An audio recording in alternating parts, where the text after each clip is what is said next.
Salam, hörmətli tamaşaçılar. Azərbaycan televiziyasının canlı efirində Hədəf Analitik İnformasiya proqramına baxırsınız.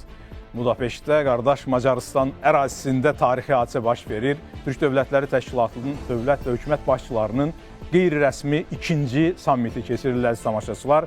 Dünyanın bu vaxtında, necə deyərlər, yeni dünya nizamı qurulduğu zaman bu tədbirin mənası, əhəmiyyəti nədən ibarətdir? Müzakirə olunan möhtəməl hansı məsələlər olacaq? Bax, bugün proqramımızda buna mütləq biz toxunacağıq. Bilirik ki, Azərbaycanın Macarıstanla sıx münasibətləri var və Macar tərəfi də hər bir, necə deyərlər, fürsətdə bu faktı vurğulayır ki, Azərbaycan bizə artıq dost, eyni zamanda sınaqlardan çıxmış, tarixin sınağından çıxmış bir dost və qardaş ölkədir. Bu fikri dəfələrlə vurğulayıblar, əziz tamaşaçılar.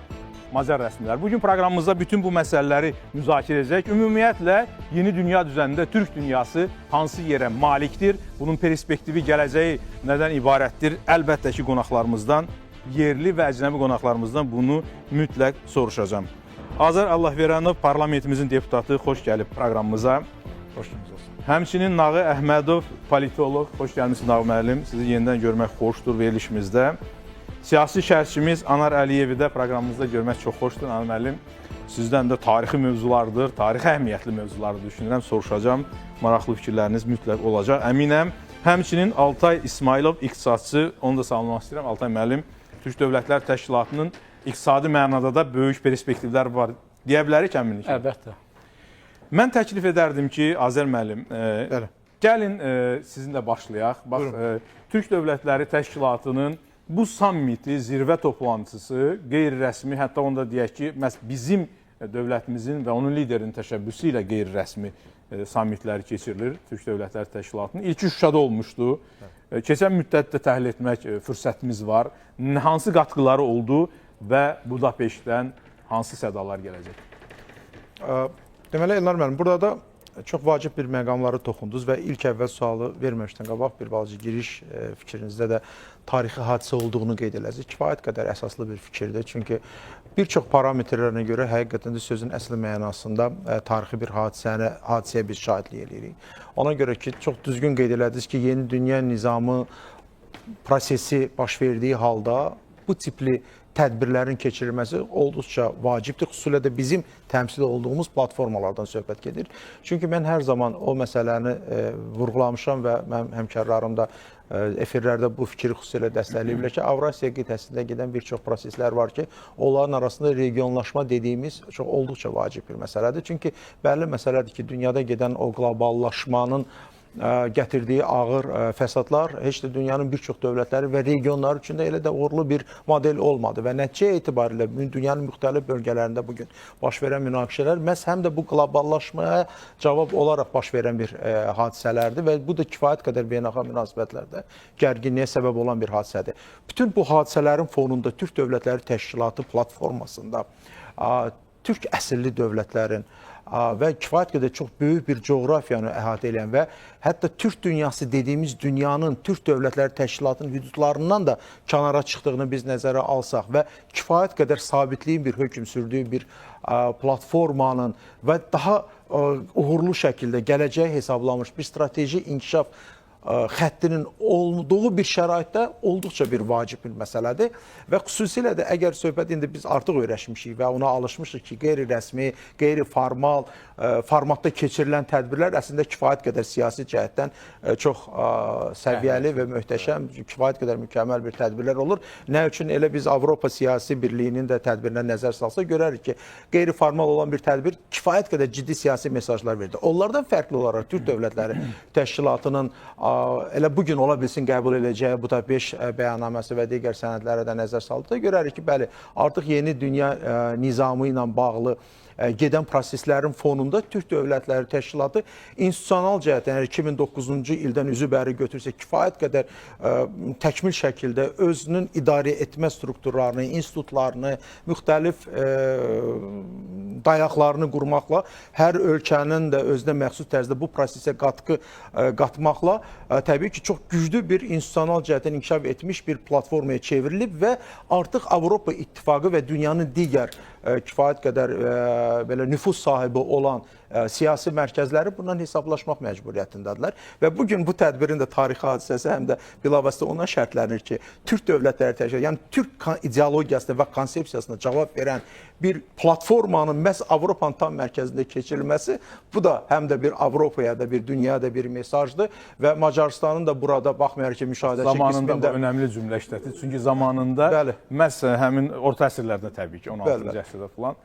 məhz nə idi? Reallıq Macarıstanı qalxan kimi görürdü. Qərb dünyası. Bugün tamamilə doğru. Elə deyilmi? Tamamilə doğru və Macarıstan üzərindən də Türkün əleyhinə, bəli. Amma indi tam Macarıstanın mərkəzində, Avropanın tam ürəyində də belə də desək mümkündür. Təbii ki, Mərkəzi Avropadan söhbət gedir. Belə bir tədbirin keçirilməsi və Türk ideologiyasını və əgər nəzərə alsaq 20-ci əsr Türk əsridir belə, yəni bunu Avropanın tam mərkəzində keçirməklə, yəni biz bir daha da bunu altından cızmış oluruq bu fikrin, bu tədbirin keçirməklə. Müşahidəçi qismində iştirak edən Macarıstan üçün də bu həm də bir nüfuz məsələsidir. Çünki nəzərə alsaq ki, Avropa İttifaqı müstəvisində elə də çox olmayan dövlətlər var ki, onlar rəsmi Brüsseldən fərqli olaraq daha müstəqil siyasət yürüdürlər və hər ölkənin, bəli, milli dövlətlərin, milli maraqlarına söykənən o müstəqil siyasət heç də rəsmi Brüssel tərəfindən də xoş qarşılanmır. Və Macarıstan da o respublikalardan, o dövlətlərdən biridir. Təbii ki, bizim üçün də önəmli olanıdır ki, Macarıstan bizim strateji tərəfdaş qismində çıxış edən dövlətdir. Onunla yanaşı İtaliyadır və digər dövlətlər, fikir verin, onlar hamısı müstəqil siyasət yürütdükləri üçün rəsmi Brüssel tərəfindən çox ciddi təzyiqlərə məruz qalır və bugün artıq Macarıstan Türk Dövlətləri Təşkilatı platformasında rəsmi Brüssel üçün bizim nöqteyi nəzərdən qalxan funksiyasını yerinə yetirən dövlətlərdən biridir və bu da olduqca təqdirə layiq bir haldır. Bumerang deyirsiniz. Bumerang deməyək buna sadəcə olaraq daha da mükəmməl şəkildə öz varlığımızı və mövcudluğumuzu təmin olunması üçün bütün mümkün resurslardan istifadə etmək deyək.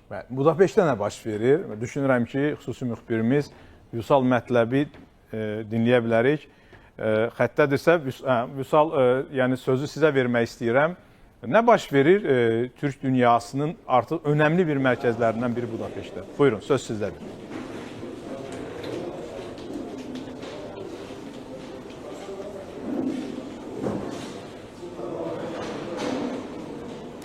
Xoş gördüyünlər, bəli, Budapeştdən bir daha salamlayırıq sizi. Hazırda biz zirvə görüşünün, Türk Dövlətləri Təşkilatının qeyri-rəsmi zirvə görüşünün keçirildiyi binadayıq. Varkert Bazar adlanan bu pavilyon mədəniyyət mərkəzi kimi tanınır, ancaq göründüyü kimi siyasi tədbirlərə də ev sahibliyi eləyir. Bir qədər öncə liderlərin qarşılanması oldu, daha sonra isə zirvə görüşü işinə başladı. Proqrama əsasən zirvə görüşünün 2 saat davam etməsi planlaşdırılır. Baxmayaraq ki, dünən liderlər arasında bir sıra iki tərəfli görüşlər olub. Zirvə görüşünün 2 saat davam etməsi əslində onun gündəliyinin nə qədər geniş olmasından xəbər verir. Bu iclasın özüdür. 2 saat davam edəcək. Daha sonra isə müxtəlif başqa tədbirlər var və ümumilikdə gün ərzində Türk dövlətlərinin liderləri Budapeştdə işləməyə davam edəcəklər. Hazırda biz media mərkəzindəyik. Bura isə jurnalistlərin işləməsi üçün nəzərdə tutulub və müxtəlif avadanlıqlarla təbii ki, səs qurğuları dövlət başçılarının çıxışlarını tərcümədə qəbul etməyə imkan verəcək. Eyni zamanda jurnalistlərin bir qismi əsas meydanda və zirvə görüşünün keçirildiyi zalda həmin çıxışları izləyə biləcəklər. Eyni zamanda digər bir hissəsi isə bu monitorlar vasitəsilə onları həm yaza, həm də ötürə dinləyə biləcəklər. Azərbaycanın xarici siyasətində Türk dünyasının yeri aydındır. Artıq prezident bunu dəfələrlə, Azərbaycan prezidenti bunu dəfələrlə ifadə edib. Son olaraq prezident seçkilərindən sonra, son prezident seçkilərindən sonra and içmə mərasimindəki çıxışında aydın ifadə olunmuşdu, dəqiq ifadə olunmuşdu bu. Xüsusilə o kontekstdə ki, Türk dünyası bizim ailəmizdir və bizim başqa ailəmiz yoxdur, bizi başqa yerdə gözləmirlər və bizim xarici siyasətimizdə Türk dünyası aparıcı yer tutacaq. Bu vaxta qədər liderlər ildə bir dəfə görüşürdülər. Ötən il Şuşada keçirilən qeyri-rəsmi zirvə görüşündən başlayaraq Azərbaycan prezidentinin təşəbbüsü ilə ildə 2 dəfə görüşməyə başlayacaqlar. Bu isə təbii ki, dövlət başçılarına, liderlərə regional məsələləri, qlobal gündəliyi, ümumiyyətlə xarici siyasətin konturlarını, istiqamətlərini müzakirə etməyə, uyğunlaşdırmağa imkan verəcək. Hələlik bizim bu saata buradan deyə biləcəklərimiz bu qədər. Söz yenidən sizdə. Təşəkkür edirəm Vüsal Mətləbə, uğurlar arzulayıram. Anar müəllim, sizi yəni həqiqətən də şərhləriniz maraq doğuracaq. Nə üçün? Çünki dediyimiz kimi tarixi bir sammitdir. Bax, cənab prezidentin Budapeştə səfəri zamanı Macar liderlə görüşdə, o cümlədən də həmin mətbuat konfransında mətbuatda daha doğrusu bəyanatda diqqət etdinizsə, Macar lider nə dedi? Dedi ki, yəni kompassız hərəkət edir Avropa Birliyi. Bəli. Və bu mənada, yəni bu ciddi bir ifadədir və Türk dövlətlərinin Macarıstanın yanında olduğunu, müdafiə etdiyi fikirlərini də açıqladı və Azərbaycan prezidenti cənab İlham Əliyev də qeyd etdi ki, Macarıstan bizim üçün çox mühüm əhəmiyyətə malik ölkə olmaqla bərabər oxşarlıqlarımız da çoxdur. Bunları bizim üçün necə şərh edərdiniz? Nə deməkdir? Təşəkkür edirəm. Əslində bəli, qeyd etdiyiniz kimi Azərbaycan prezidenti cənab İlham Əliyev mətbuata, bəyanatda bir çox maraqlı istiqamətlərə diplomatik dillə toxundu. Məsələn, Macar və Azərbaycan xalqının tarixi bağları ilə bağlı məsələlərə toxundu. Əslində bir cümlə ilə onun üzərindən keçdi, amma çox kifayət qədər çox geniş bir şərh tələb edən, şərh edə biləcəyimiz bir ifadədir, yanaşmadır. Çünki hələ Ağqoyunlular dövründən, hələ Səfəvilər dövründən Macarlarla dövlətimiz Ağqoyunlular arasında, Səfəvilər arasında kifayət qədər ciddi əlaqələr mövcud idi. Buna toxunmağa çalışırıq. Təsəvvür edirsiniz, Azərbaycanla Macar xalqının tarixini artıq son müstəqillik dövrümüzə deyil, hətta Sovet hakimiyyəti dövrünə də deyil, 100 illər bunlara, bir neçə yüz il bundan əvvələ qədər bizim əlaqələrimizi ifadə etməyə çalışırdı. Eyni zamanda Macar dövlətinin və Macar xalqının tarixinə bağlılığını ifadə edir ki, bəli, bugün Macarıstanın ortaya qoyduğu mövqe, iradə Azərbaycanla, Türk dünyası ilə əlaqələri qoruyub saxlamaq, inkişaf etdirmək istiqamətindəki iradəsi bir sıra hallarda Brüsselin maraqlarına zidd olan iradəsi həm də tarixi köklərinə bağlılıqla bağlıdır. Təbii ki, burada müasir dövrümüzün, Azər müəllim çox gözəl qeyd etdi, dövrümüzün çağrışılarına uyğun olaraq Macar dövləti də, Macarıstan dövləti də, onun lideri də xalqının dövlətinin maraqlarına xidmət edən mövqe ortaya qoymağa çalışır. Davamlı olaraq bu hazırki çağrışılardan, təhdidlərdən daha az itkilərlə çıxmağa çalışdığını, bunu özünün elə çıxışında da bəyan etmişdi. Məsələn, söylədi ki, biz Rusiya-Ukrayna müharibəsinin nəticəsində 20 milyard avrodan daha artıq böyük bir itki ilə üzləşmişik. Amma hansı ki, bu itkini, məsələn, bugün müharibənin davam etməsinə çalışan Fransa o itkilərlə üzləşməyibdir. Rahat şəkildə, arxain şəkildə müharibənin davam etməsində bu gün də maraqlı olduğunu ifadə edir, dəstəyini çatdırır və s. və s. Anar müəllim, bir operativ məlumatı diqqətə çatdırmaq istəyirəm. Redaktorlarımız sağ olsun indi göndərdilər. Mayın 21-də Macarıstanın paytaxtı Budapeştdə Türk Dövlətləri Təşkilatının Dövlət Başçıları Şurasının qeyri-rəsmi iclası başlayıb artıq əziz tamaşaçılar. Azərbaycan Respublikasının prezidenti cənab İlham Əliyev tədbirdə iştirak edir. Macarıstanın baş naziri Viktor Orban dövlətimizin başçısını qarşılayıb. Əziz tamaşaçılar, bu önəmli tədbiri biz bugün orada o cümlədən də müzakirə oluna biləcək, yəni təxminlərimizlə həmçinin müzakirə edirik, təhlil edirik. Anar müəllim, buyurun, davam edin. Təşəkkür edirəm. Bəli, artıq tədbir də başladı və mən hesab edirəm ki, kifayət qədər önəmli qərarlar alınacaqdır, orada bir bəyanat səsləndiriləcəkdir. Ümumiyyətlə, o kadrlarda görürsünüz, artıq Macar lider necə qarşılayır bizim dövlətimizin rəhbərini. Bəli. Bilirik ki, çox, üzr istəyirəm, Anar müəllim, çox, yəni, dostluq münasibətləri də var, liderlərimiz bir-birinə rəğbətlə yanaşırlar. Çünki həqiqətən də Azərbaycan prezidenti Qafqazlarda və artıq öz coğrafiyamızda necə ciddi yəni mənada təsir imkanlarına malikdirsə, sözümüz imzamızdır ifadəsi bu yerdə tam yerinə düşür, əziz tamaşaçılar. Macar liderdə artıq ekspertlərimiz də söylədilər, elə formada yəni Avropa Birliyi içərisində öz sözünü deyən Türk dünyasının faktiki olaraq ciddi söz sahibi olan bir liderlərindən birinə çevrilir. Tamamilə haqlısınız. Bu qədər təzyiqlərə rəğmən. Kifayət qədər qətiyyətli mövqe ortaya qoymağa bacaran bir riskli bir siyasətçidir və biz bunu dəfələrlə ayrı-ayrı mövqelərində biz Orbanın fərqli yanaşma və Brüsseldən fərqli yanaşma ortaya qoyduğunu, məhz dövlətin, məhz xalqının maraqlarına xidmət edən, eyni zamanda təbii ki, haqqa, ədalətə xidmət edən, reallıqlara, beynəlxalq hüququn prinsiplərinə xidmət edən mövqe ortaya qoyduğunu biz görürük. Bilirsiniz, bayaqki fikrimi yekunlaşdırmaq istəyirəm. Genetik kodlarda tarixi yaddaş hər zaman yaşayır, ötürülür. Və bugün Macarıstan xalqı ilə, Macar xalqı ilə, Azərbaycan xalqı və Azərbaycan dövlətləri arasında, dövlətlərimiz arasında, liderlərimiz arasındakı o dostluqda, o qardaşlıqda prezidentimizin də qeyd etdiyi kimi, qardaşım deyə müraciət etdiyi liderlə münasibətlərdə həm də o genetik kodlarımızdan bizə indiyə qədər gəlib çatmış o tarixi yaddaşımız yaşayır. O tarixi yaddaşımız Bizim etnogenezimizdə də iştirak ediblər də, Hun türkləridir. Əlbəttə, Peşineglər kimlərdir? Bəli, tamamilə. Qıpçaqlar kimlərdir? Haklısınız. Əslində, tarixlə bağlı prosesləri bir qədər uzatmaq olar. Dərbəndin adını Hun qapısı deyilmi? Bəli, tamamilə düzdür. Amma Azər müəllim çox maraqlı, hörmətli millət vəkilimiz çox maraqlı bir istiqamətə də toxundu. Mən onunla bağlı fikri bir qədər inkişaf etdirmək istəyirəm. Qloballaşma ilə bağlı proseslərin doğurduğu o fəsadları artıq ayrı-ayrı cəmiyyətlər, ayrı-ayrı bölgələr, regionlar artıq hiss etdi. 90-cı illər, daha doğrusu 20-ci əsrin sonları, 21-ci əsrin əvvəllərində sürətlə bir qloballaşma prosesi gedirdi.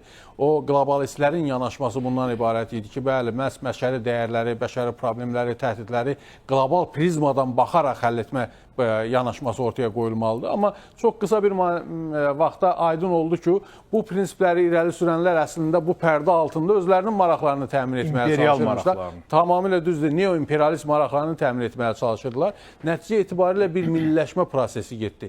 Nəticə etibarilə anti-qlobalistlərin mövqeyi güclənməyə başladı və nəticə bu günlər regionlaşma prosesini ortaya çıxardı və bu gün hazırki dünya düzəninin formalaşma prosesində artıq qlobal güclərlə yanaşı regional güc faktoru ortaya çıxıbdır və heç bir halda əvvəllər olduğu kimi klassik mənada qlobal güclər artıq dünya düzənini müəyyən edə bilmirlər və edə bilməyəcəklər. Bu mənada hazırki situasiyada Türk Dövlətləri Birliyinin bir regional güc olaraq ortaya çıxması... Yeni ad da dediniz, Türk Dövlətləri Təşkilatıdır əslində. Türk Dövlətləri Təşkilatı, Birliyi bəli. dediniz. Türk Dövlətləri Təşkilatı, bu birliyimiz əslində bir qlobal güc olaraq, regional güc olaraq ortaya çıxmağa və bizim də maraqlarımızla hesablaşmalısınız mövqeyinin iradəsini məhz Avropanın mərkəzindən ifadə edir. Və icazənizlə yekun olaraq bir fikri də demək istəyirəm ki, bəli, vaxtı ilə tarixdə Macarlar Avropa üçün, Katolik dünyası üçün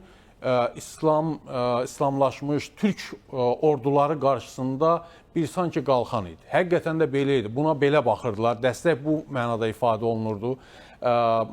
Təhlükələri Macaristana yönləndirməklə özlərini müəyyən qədər sığortalamağa çalışırdılar.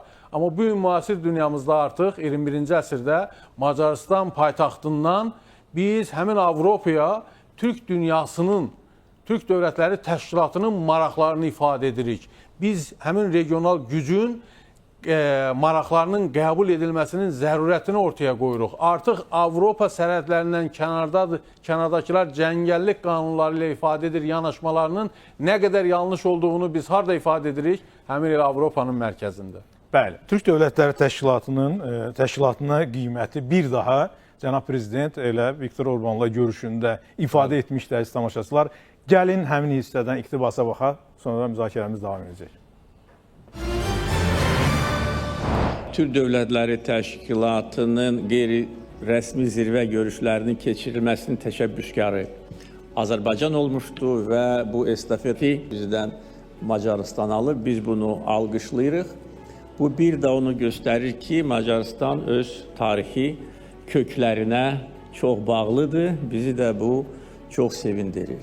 Macaristan müstəqil siyasət aparan nadir ölkələrdən biridir. Xüsusilə Avropa İttifaqı çərçivəsində müstəqil siyasət aparmaq kifayət qədər çətindir. Çünki bir çox qaydalar var, bir çox oturuşmuş prinsiplər var və Avropa İttifaqının vahid xarici siyasəti təbii olaraq prinsiplərdən biridir. Buna baxmayaraq, dostum Viktor Orban həmişə Macaristanın dövlət və milli maraqlarını hər şeydən üstün tutub. Biz bunu alqışlayırıq.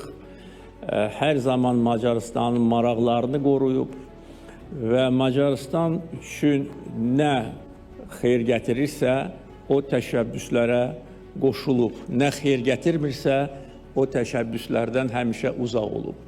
Yenə də deyirəm, Avropa İttifaqının içində ola bu siyasəti aparmaq doğrudan da böyük deyə bilərəm ki, qəhrəmanlıq tələb edir, siyasi iradə tələb edir və düşünülmüş siyasət tələb edir. Bütün bunlar da Macaristanda var. Biz Macaristanı çox sevirik. Bu cümlədən bu amillərə görə. Naməlum, əslində yəni biz bilirik Avropa İttifaqı və onun institutları indi hansı bürokratik səviyyəyə gəlib çatıblar.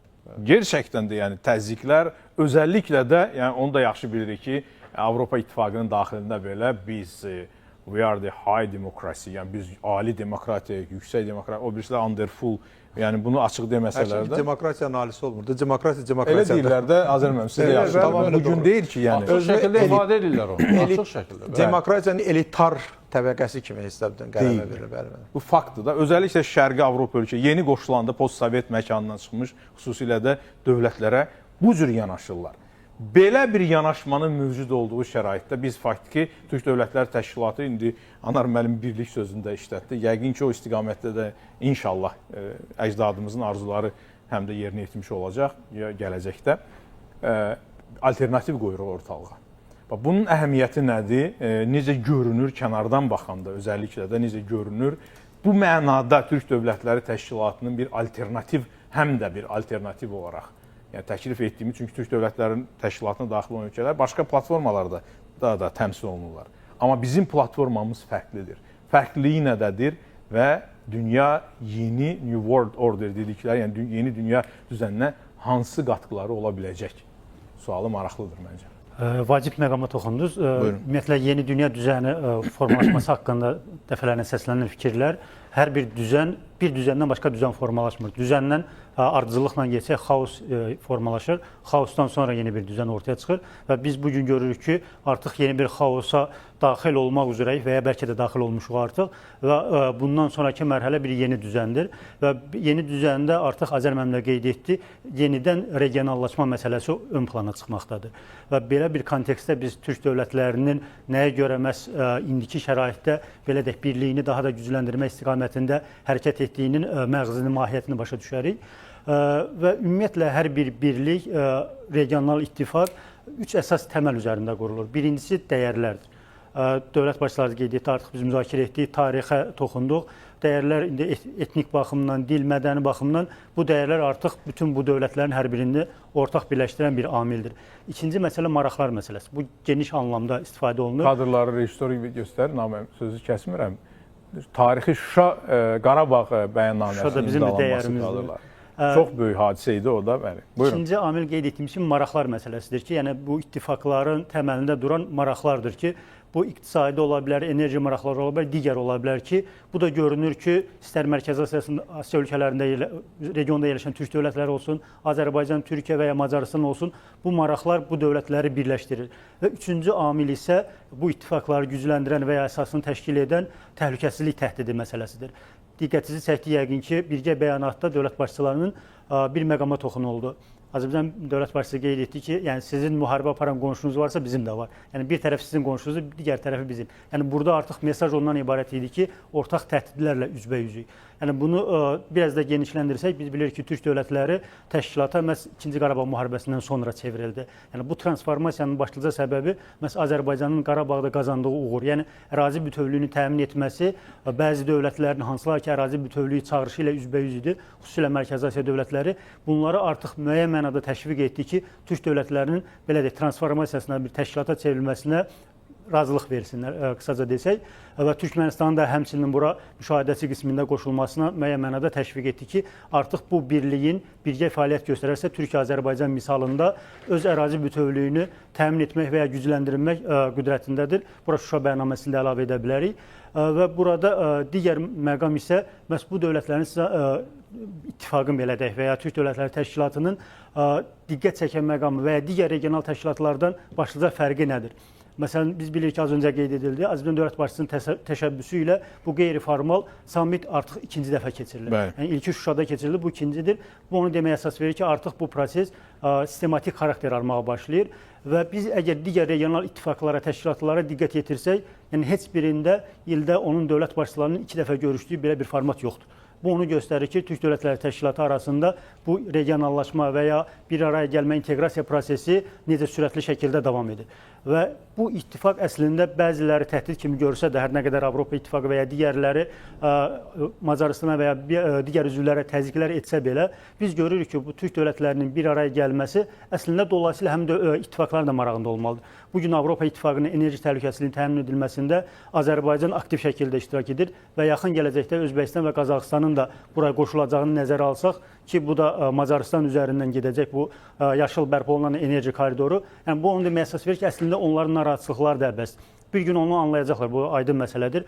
Amma istənilən halda Türk dövlətlərinin bir müttəfiqinin, yəni Macaristanın Avropa İttifaqının üzvü olmağı və daha vacibi NATO-nun üzvü olmağı həm Türkiyənin, həm Macaristanın bu iki blokla Türk dünyası arasında belə deyək, münasibətləri tənzimləməkdə, uzlaşdırmaqda müəyyən bir vasitə rolunda çıxış edəcək. Bəli. İndi bizimlə bağlantıda o şəxsdir ki, həmişə mənimlə söhbətdə deyir ki, mən Türk dövlətlərinə gələndə xoşbəxt oluram. Bax, bizimlə varsa Laslo, siyasi ekspert Macaristandan. Dear brother, thank you very much for your joining. Good morning. Thank you. How are you? Just right now, I say it every time between when we are speaking about the future of the Turkish world. You say every time that I am very happy when I were in Azerbaijan, in Kazakhstan, and other countries. It's true, yeah? Indeed, yes, absolutely true. Yeah. So, brother, of course, the topic is that the importance of this summit in current days. We're seeing right now what processes are, in front of us. I'm speaking, of course, about building the new world order. In this regard, what is the importance of this summit of Turkic states? Yeah. First of all, when it comes to the new world order, we can see that, let's say, the classical term of globalization is over, and now it seems a multipolar world is emerging again. And in this new world order, the Organization of Turkic States can represent or are representing the stability. Yeah. And due to their key position in Central Eurasia, actually they will be, and they are already, one of the most important players, not only in the field of I should world translate, trade. brother, because Sorry. viewers, they are waiting for translation, of course. Bildirdi ki, yani biz dedik ki, sualımız oydu ki, bu yeni dünya düzəni qurulur. Belə bir məqamda Türk Dövlətləri Təşkilatının Budapeşt zirvəsi ilə nə gözləntilər ola bilər? Dedi ki, əslində Azər müəllimin söylədiyi, Anar müəllimin və digər qonağımızın dediyi kimi qloballaşma dövrü is over, yəni başa çatıb və artıq yeni bir devrə biz qədəm qoymuşuq, faktiki bu istiqamətdə adımlayırıq və bu yeni dönəmdə sözsüz ki, Türk Dövlətləri Təşkilatının özünün bir yeri var, mühüm yeri var və artıq Avrasiya məkanında Türk Dövlətlərinə Təşkilatına daxil olan ölkələrin təsir imkanlarının olması apaydın görünür, vurğulayır qonağımız. Yes, continue please.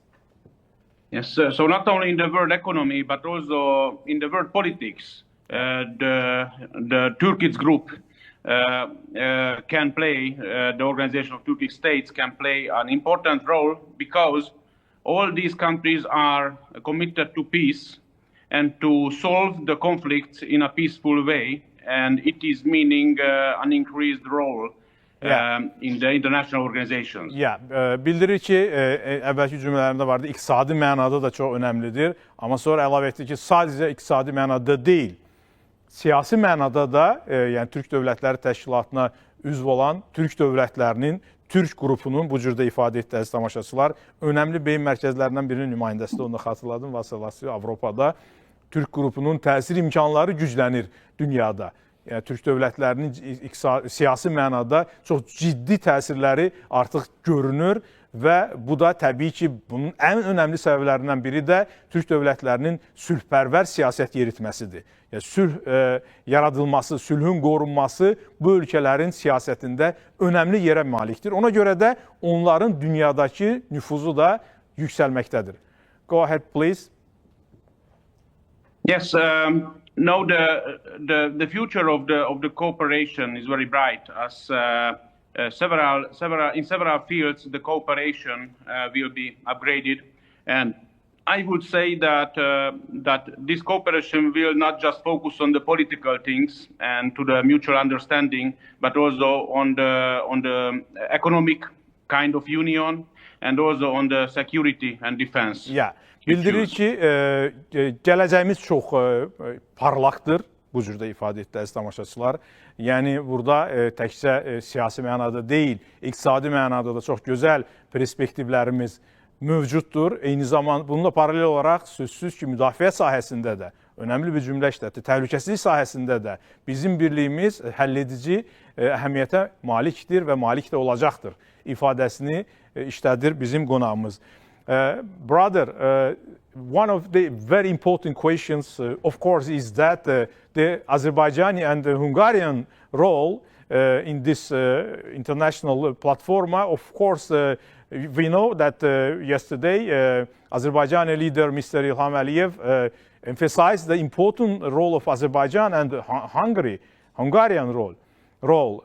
In this regard, your country is a very important state in your region, and Azerbaijan also is very, tremendous players, one of the very tremendous players in our region. In this regard, what can be the Azerbaijani and the Hungarian role for the development, for the future of our Turkic state organization? So the floor is yours. I think this is also a very productive question. Yes. Azerbaijan is playing a key role in the region itself, not only in Caucasus, in the southern Caucasus, but in whole Central Eurasia. An example that the Middle Corridor has the only option to go through the Caucasus is via Azerbaijan. So it is providing an incredible important role for the country, which can be utilized accordingly together with other Turkic countries for sure. Yeah. Bildirir ki, Azərbaycan, yəni sualımız ondan ibarət edir ki, əziz tamaşaçılar, Macarıstan və Azərbaycan öz bölgələrində çox ciddi yəni oyunculara çevrilib artıq. Hər kəs bunu görür.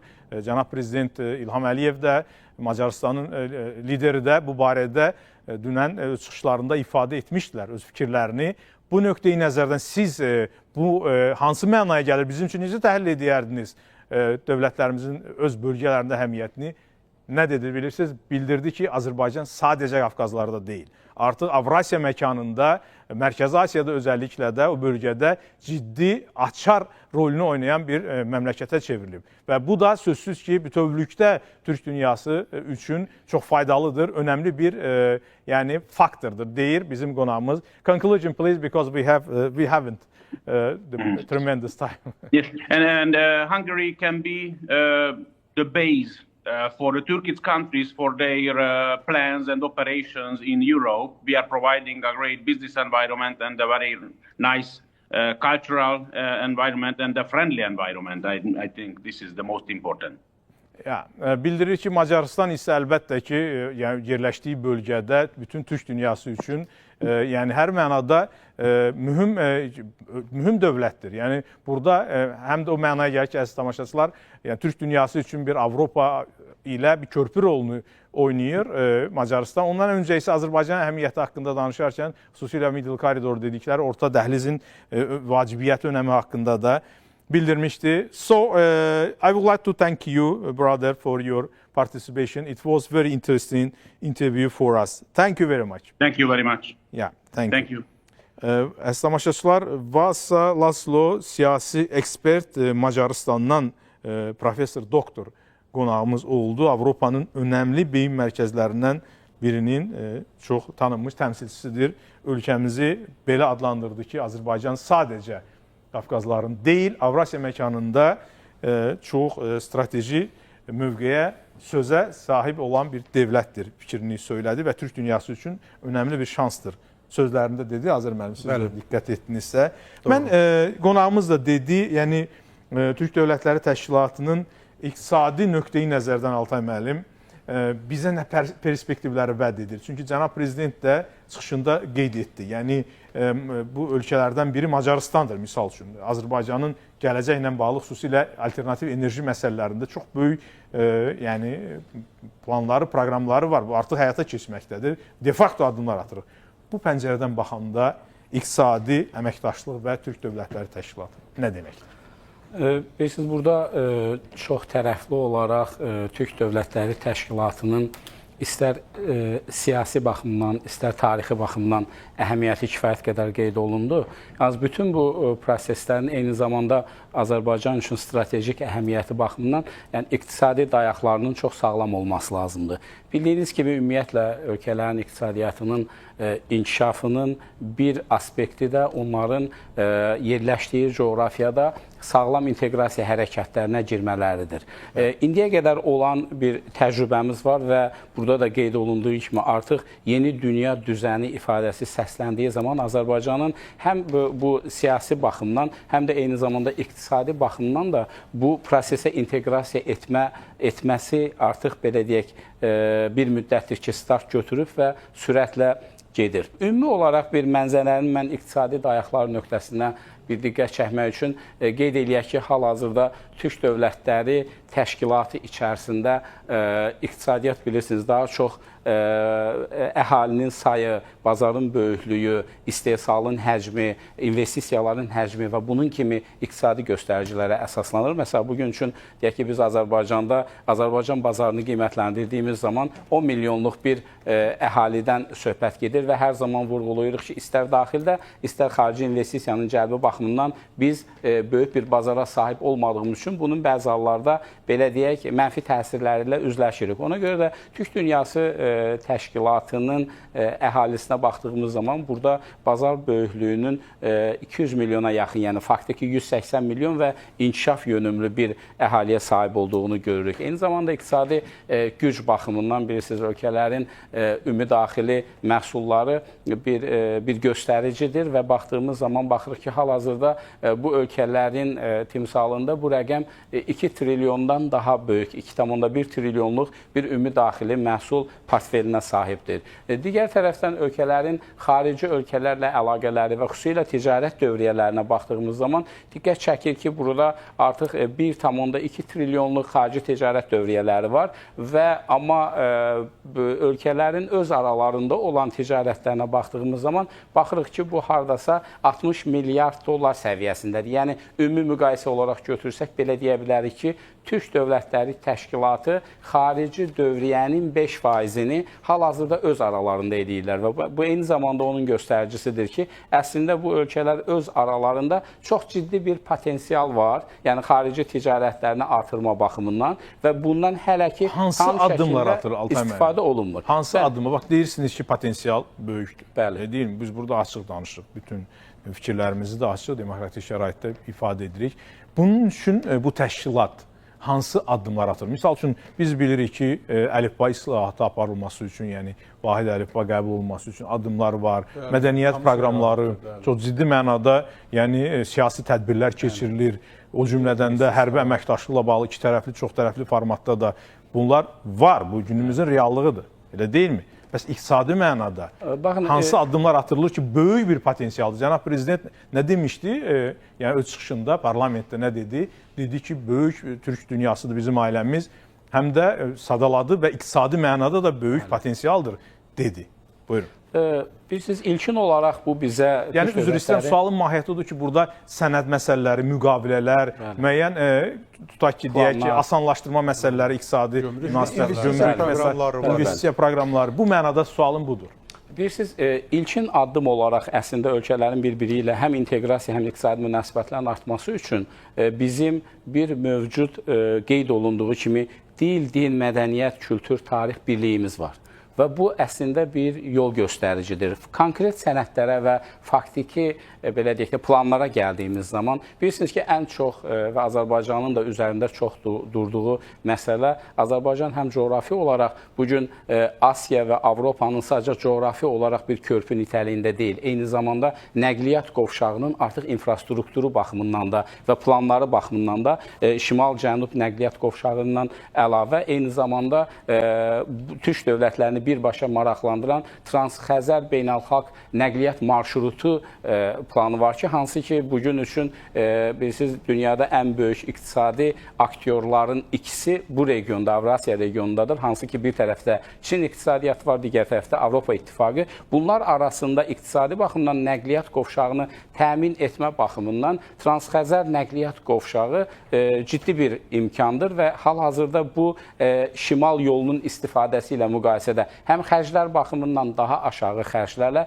həm çatdırılma günlərinin sayının az olması baxımından belə deyək, iqtisadi olaraq özünü doğruldan bir belə deyək, layihədir. Yalnız bu sadəcə nəqliyyatın buradan keçməsi məsələsi deyil, eyni zamanda bu regionda yerləşən ölkələrin istər Asiya ilə, istər Avropa ilə özlərinin də iqtisadi münasibətlərin artmasına bir zəmin hazırlayır. Digər tərəfdən xüsusilə mən bu yerdə bir sual da vermək istəyirəm. Buyurun. Tam bu məsələ ilə bağlı. Çünki dediniz ki, həm şimal yolu, yəni Avropa-Asiya ticarətində, dünya ticarətində məlum müharibə səbəbindən bu yerdə cənub yolu da məlumdur. Middle koridor, yəni orta dəhliz həm də səmərəlidir, elə deyilmi? Amma burada çox ekspertlərlə danışmışıq biz. Onlar deyirlər ki, bu ölkələr öz aralarında, çünki şimal yolunda demək olar ki, bir ölkənin ərazisindən keçir. Yəni orada sənədləşmə məsələləri və s. Yəni bugün müharibədir, deyək ki, bizim əhəmiyyətimiz həddən artıq artıb. Amma sabah belə deyək, şərtlər dəyişə bilər, deyilmi? O şərtlərin dəyişməsinə bizim dövlətlərimiz necə hazırdır? Yəni bunun üçün hansı konkret, onun üçün sənədlərin önəminə özəlliklə fokuslanmaq istəyirik. Yəni bu bəyanada sualını soruşuram. Bəli, bunun üçün hansı onun üçün də əslində baxanda diqqət eləmisinizsə o sənədlərin və istiqamətlərində biri də rəqəmsallaşma, infrastrukturun rəqəmsallaşdırılması siyasətidir. Yəni hətta orada xüsusi qeyd də var ki, rəqəmsal İpək yolu çərçivəsində ümumilikdə infrastrukturun rəqəmsallaşdırılması. Bu nə deməkdir? Bu o deməkdir ki, Türk Dövlətləri Təşkilatı fərqindədir ki, burada prosedurların müxtəlifliyi, gömrük tətbiqlərinin müxtəlifliyi, müxtəlif aspektlərin yanaşması prosesi mürəkkəbləşdirə bilər. Ona görə də ortaq rəqəmsallaşma məxrəcində, belə deyək, həmfikir olduqdan sonra prosedurları eyniləşdirmə təşəbbüsləri var. Və eyni zamanda bu təbii ki, bütünlükdə burada deyək ki, Çindən başlayıb, Qazaxıstandan keçib, Azərbaycan və Türkiyə üzərindən Avropaya doğru gedən xəttdən gedir. Burada düşünürəm ki, o rəqəmsallaşma infrastrukturu qurulduğu təqdirdə həmin sizin dediyiniz o məsələlər həllini tapacaq. Diqqət çəkmək istədiyim, buyurun. Bir əlavə etmək istəyirəm. Hörmətli həmkarım əslində çox maraqlı məqamlara toxundu. Türk Birliyi, daha doğrusu Türk Dövlətli Təşkilata nə zaman çevrildi? Siyasi maraqlarımızı, mənafelərimizi uzlaşdıranda, uyğunlaşdıranda, yaxınlaşdıranda nə zaman ittifaqa çevrilə biləcək, bayaq deyirdik, birliyə çevrilə biləcək? Artıq iqtisadi maraqlarımızı uzlaşdıra biləndə, uyğunlaşdıra biləndə. Və bu da təbii proses. Siz dediniz, bəli, təbii ki, çox maraqlı bir məqama toxundunuz. Rusiya ərazisində heç bir gömrük keçidinə baş vermədən, heç bir yoxlamalardan keçmədən çox uzun bir məsafəni qət edə bilirdi. Amma bu coğrafiyada bir neçə ölkədən keçməklə bu proseslər baş verir. Bununla bağlı da Azərbaycanın çox ciddi təşəbbüsləri var. Gömrük prosedurlarının aradan qaldırılması və ya asanlaşdırılması, yaşıl dəhlizlərin yaradılması, düzdürmü? Gömrük tariflərinin aşağı salınması. Bunun ən yaxşı nümunəsini də biz Şuşa bəyannaməsində görürük. Türkiyə ilə Azərbaycan arasında demək olar ki, gömrük prosedurlarına cəlb etmədən məhsulların qarşılıqlı axınının təşkil edilməsi. Yəni, ona görə də biz ekspertimizdən o məqamı qeyd etdi. Sadəcə mən davam etdirmək istəyirəm. Açığı, bilirsiniz necə, inteqrasiya hərəkətlərinin mərhələləri var da. Biz qəbul eləyək ki, hansı mərhələdir? Bax, tam mənasıyla bu sual. Hansı mərhələdir? Baxın, arada inteqrasiya Türk Dövlətləri Təşkilatı deyirik, arada da birlikdən danışırıq. Elə deyilmi? Yəni, bu proses onu göstərir ki, biz əslində prosesin birinci mərhələsini keçmişik.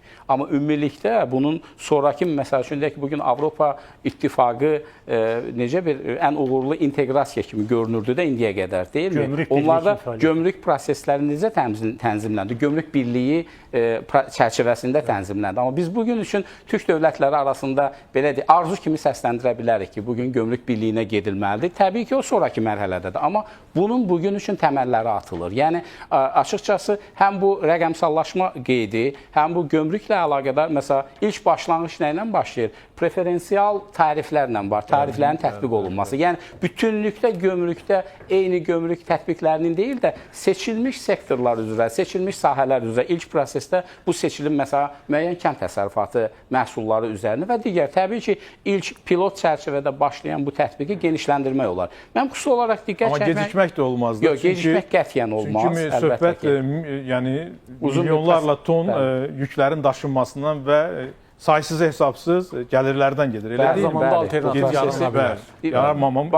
fürsətli istifadə etmək də lazım. Bugün sammitin, bu zirvə sammitinin də bugün qeyd olundu. İldə 2 dəfə keçirilməsi və alt komitələrdə də daim işlərin gedilməsi prosesin düşünürəm ki, zəruriliyi nəzərə alınmaqla edilir. Və bir nöqtəyə daha əlavə diqqət çəkmək istəyirəm. Burada görünən ondan ibarətdir ki, məsələ sadəcə deyək ki, yeni bazarların tapılması, nəqliyyat infrastrukturu, rəqəmsallaşma və digər tariflər, gömrükdən də əlavə bir də yeni iqtisadiyyatında getdiyi bir istiqamət var. Yəni, Türk Dövlətləri Təşkilatında sevindirici hal ondan ibarətdir ki, burada məsələnin, baxın, innovasiya fondunun nəzərə alınması vacib amildir.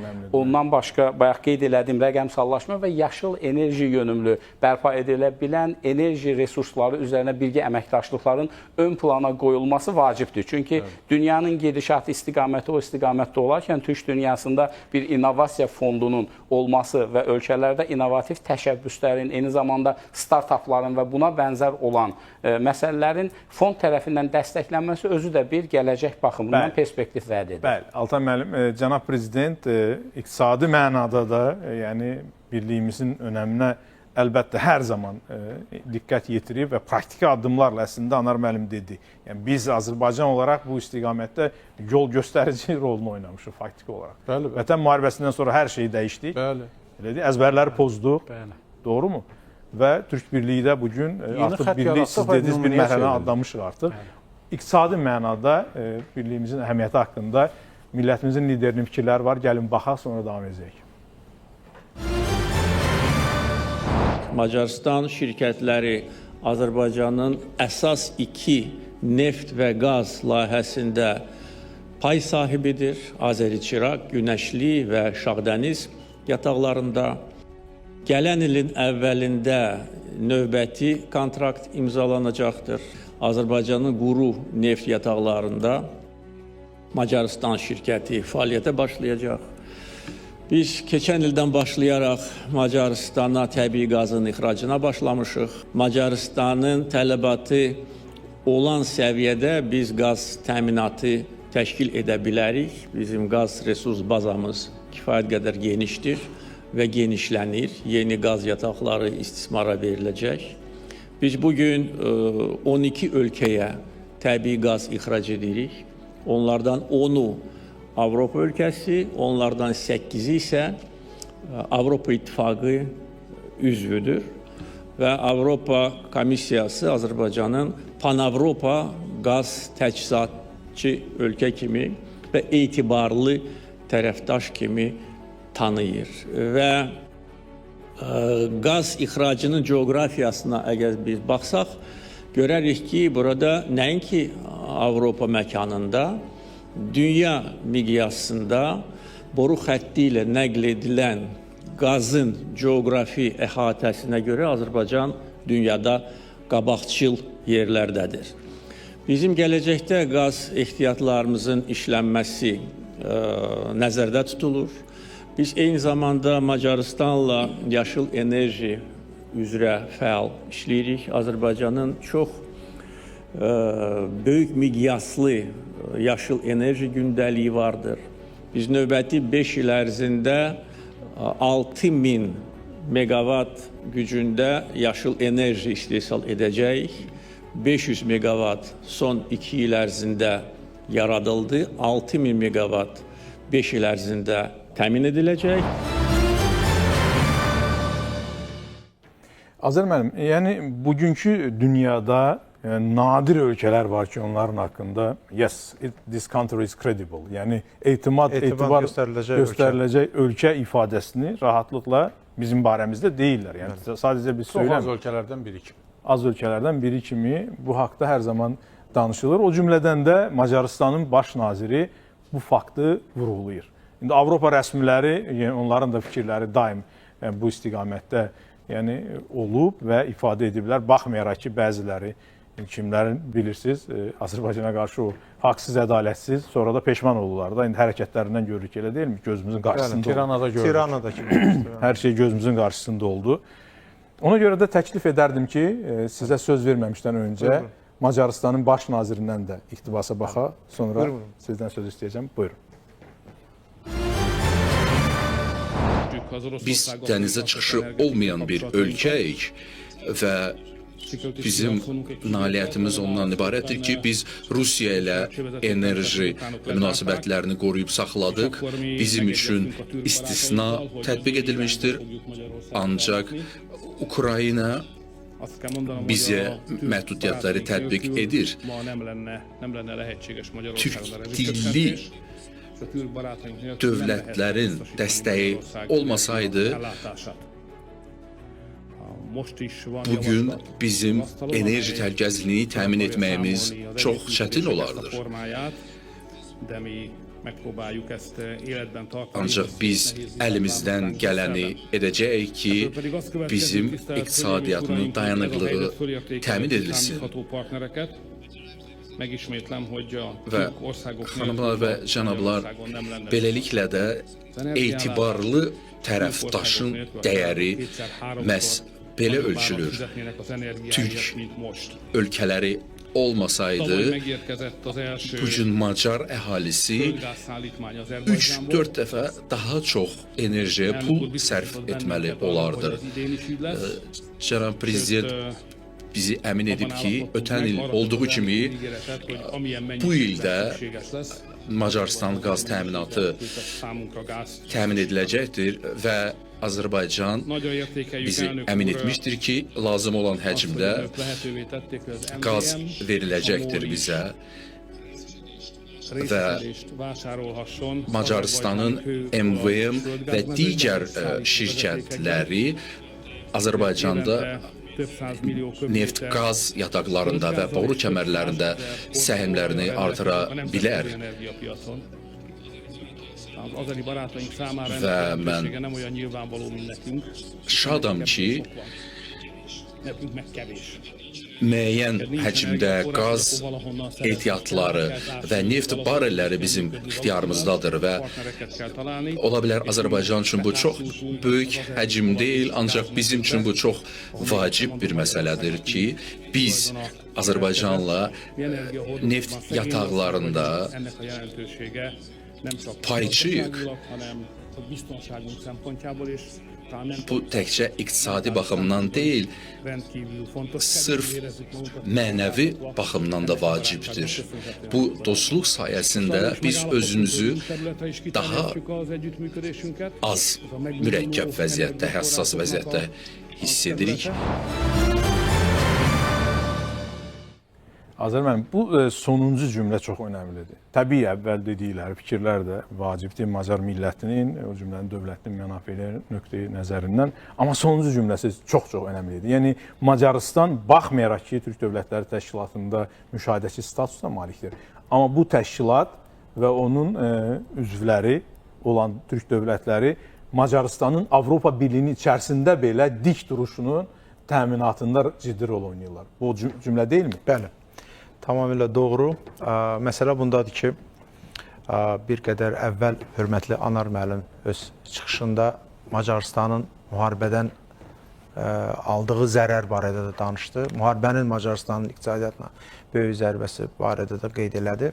Nağı müəllim də Rusiya-Ukrayna müharibəsinə toxundu. Əslində, baxın, o müharibə fonunda Macarıstan çox bir həssas bir dövrə və vəziyyətə düşmüşdü. Və yeri gəlmişkən siz əlavə elədiniz ki, misal üçün Fransa heç o qədər zərər görmədi bu müharibədən, nə qədər ki Macarıstan gördü. Və yeri gəlmişkən elə Fransanın da, rəsmi Brüsselin də bəlkə də müəyyən mənada maraqlarına cavab verən bir hal idi ki, Macarıstan daha çox böyük zərər görmüş olsun müharibədən və Macarıstanı bir növ bax bu yolunda təsir altında saxlamış olsunlar. Yəni zərər görmüş və daha az müdafiə olunan, iqtisadiyyatı çox bir zəif bir vəziyyətdə Macarıstan sanki rəsmi Brüsselin qərarlarına uymaq, ona tabi olmaq məcburiyyətində qala bilərdi. Əslində Viktor Orbanın demək istədiyi budur. Deyir ki, Azərbaycan lazım olan həcmdə qaz verməyə bizə hazırdır. Lazım olan həcmdə. Azərbaycan Macarıstanın enerji təhlükəsini təmin edir. Azərbaycan Macarıstana imkan verir ki, neft-qaz hasilatında iştirak etməli, yəni pay sahibi olmaqla Avropanın tam mərkəzində neft-qaz ixracçısı qismində də belə iştirak eləsin. Və artıq Macarıstanla Avropa İttifaqının özü belə hesablaşmaq məcburiyyətindədir. Və bir məsələni də yadda onu güclü edən həm də bizim təşkilatda təmsil olunmasıdır. Tamamilə doğru. Yəni, çünki sən etməyəsən edənlər var. Qardaşlarım, qan qardaşlarım dəstək verəcək bizə. Mənəvi tərəflərini ona görə həm də qabardır da. Eyni tərəf, bəli, tamamilə razıyam. Baxın, Türk Dövlətlər Təşkilatına üzv olmayan, Avropa İttifaqına üzv olan və Azərbaycanın strateji tərəfdaş olan dövlətlər də var. Amma Macarıstana yaradılan imkan o dövlətlərə yaradılmıyor. Çünki Macarıstan Türk Dövlətlər Təşkilatının üzvüdür. İqtisadi Viktor Orban orada iqtisadi və mənəvi deməli əhəmiyyəti barədə danışdı.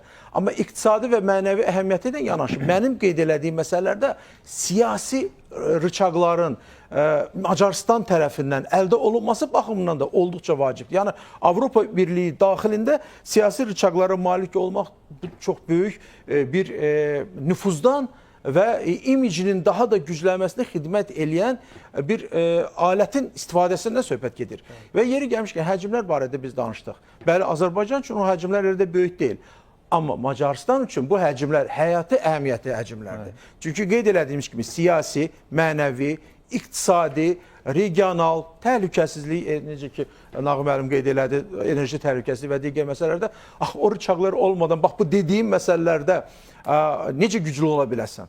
Və hörmətli Altay müəllim bir qədər də əvvəl öz çıxışında iqtisadi müstəqillik, iqtisadi potensial barədə danışarkən eyni zamanda onda çox haqlı olaraq vurğulur. Müstəqil cəhətdən iqtisadi olmayan dövlət siyasi cəhətdən iqtisadi ola bilməz. Biz öz nümunəmizdə bunu sübut elədik 94-cü ildə əsri müqaviləsini imzalamaqla. Və bugün biz Macarıstana həmin iqtisadi müstəqilliyini təmin edə biləcək çox vacib alətləri onun ixtiyarına verdi. Nəyin hesabına? Türk Dövlətləri Təşkilatının hesabına. Və bu da Türk Dövlətləri, bəli, bu olduqca vacib bir platformadır və artıq dünya da görür və Türk dövləti olmayan dövlətlər belə Türk Dövləti Təşkilatına üzv olmaq barədə də hətta müəyyən mənada kularlarda yox, artıq rəsmi ekspert səviyyələrdə də öz fikirlərini bildirir. Nə ki? Çünki Türk Dövlətləri Təşkilatının əsas flaqmanda gedən Azərbaycan çox ciddi imkanlar yaratmış olur.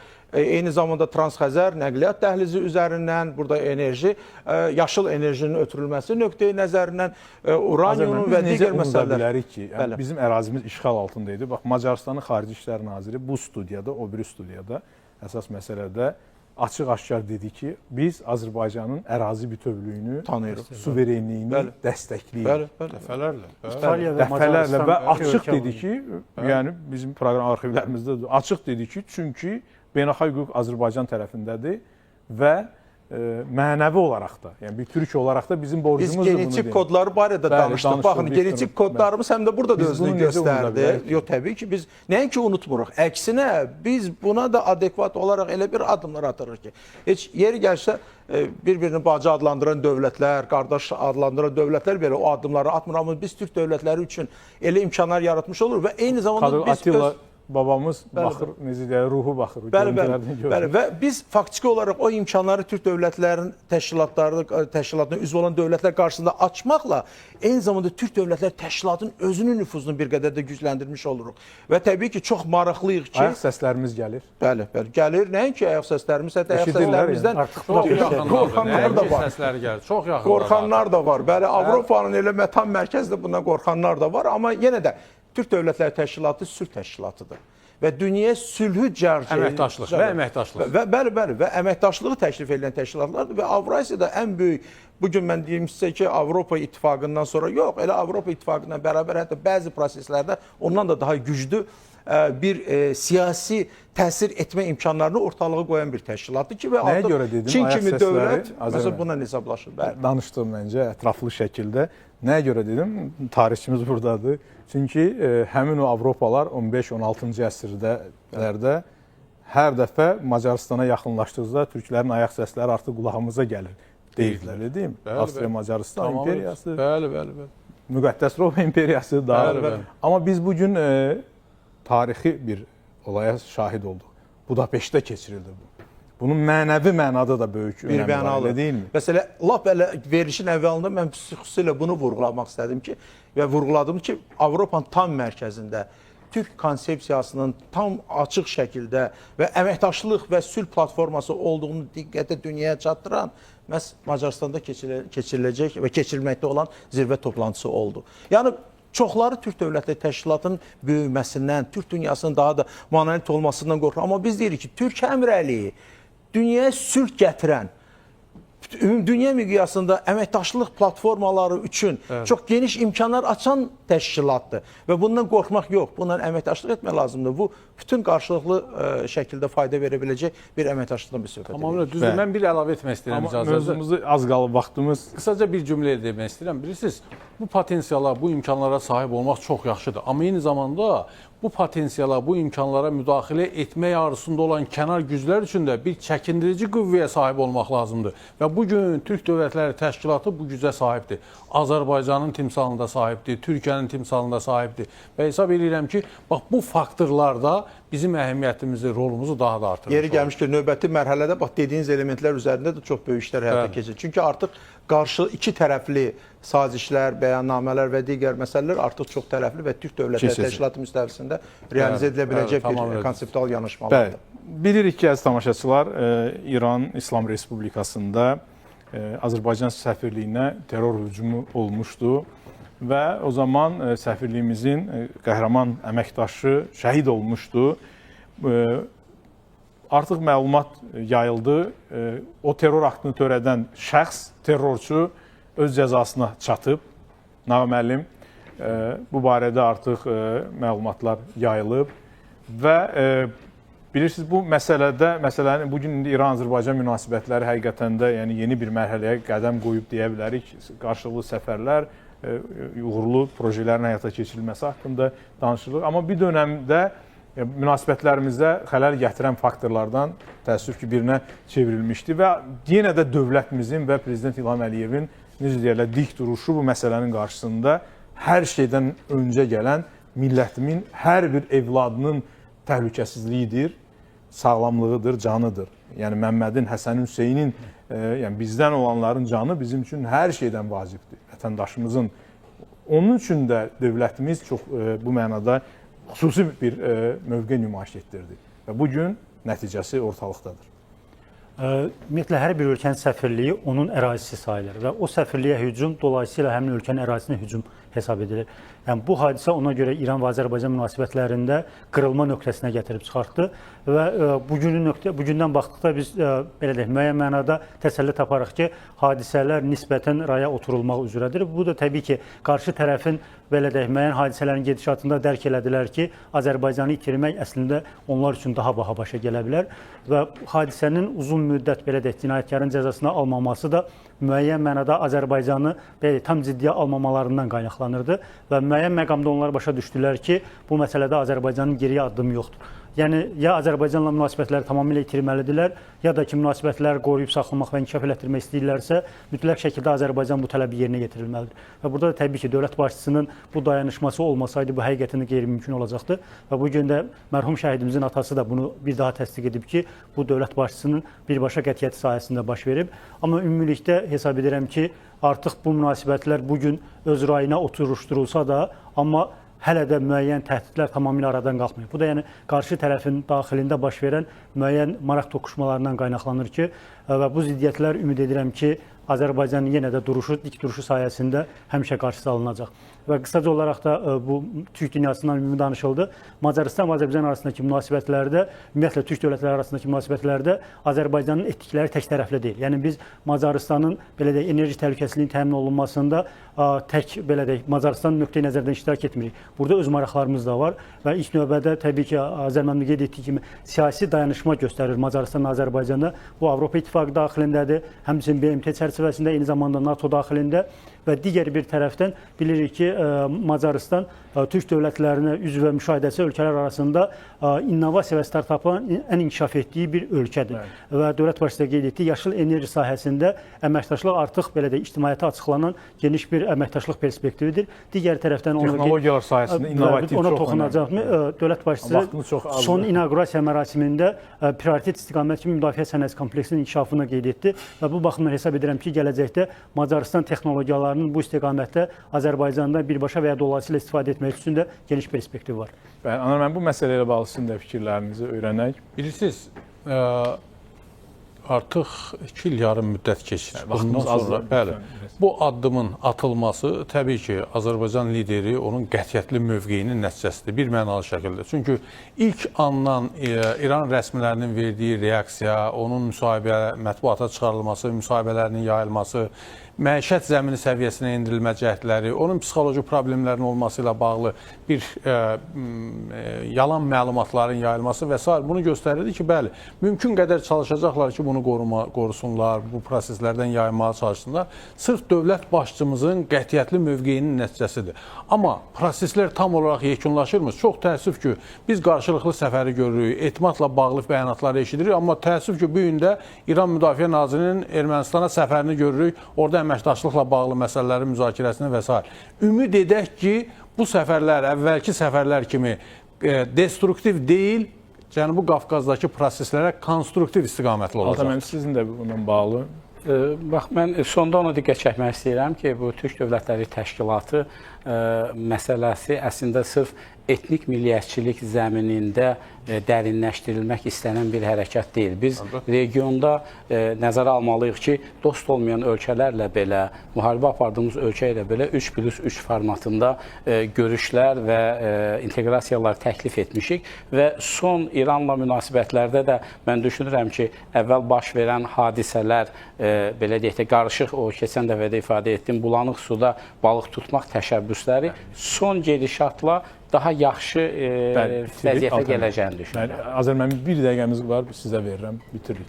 Yox, kifayət qədər geniş perspektivlərə açan bir əməkdaşlıq bir platformasıdır və düşünürəm ki, İrandakı hadisədir. Yox, istənilən halda mən düşünürəm ki, təbii ki, münasibətlərin daha da yaxşılaşdırılması üçün də digər addımlar da ata bilər İran tərəfi və düşünürəm ki, atacaqlar. Çünki Nağım müəllim qeyd elədi, İranın özündə də müəyyən siyasi mərkəzlər var. Hər zaman Azərbaycanla İran münasibətlərinin müəyyən mənada gərgin saxlanmasında maraqlıdırlar. Amma 3+3 platforması olduqca vacib bir platformadır və bu platformadan çıxış eləyərək biz həm də digər platformalara keçidi və transformasiyanı təmin etmiş ola bilərik və bu da yalnız pozitiv münasibət və konstruktiv dialoq üzərinə qurula biləcək fəaliyyətlərdir. Azər Allahveranov parlamentimizin deputatı, Nağı Əhmədov, politoloq, Anar Əliyev siyasi şərhçi, Altay İsmailov iqtisadçı və Vasa Laslo siyasi ekspert Macarıstandan qonaqlarımız oldular. Çox sağ olun iştirakınıza, maraqlı mübahisələrinizə görə. Düşünürəm ki, müzakirələrimiz nəticəli oldu. Səmərəli oldu. Kifayət qədər. Əziz tamaşaçılar, əslində Azərbaycan dövləti Türk dünyasının bu vəziyyətə gəlib çıxmasında önəmli rol oynadı.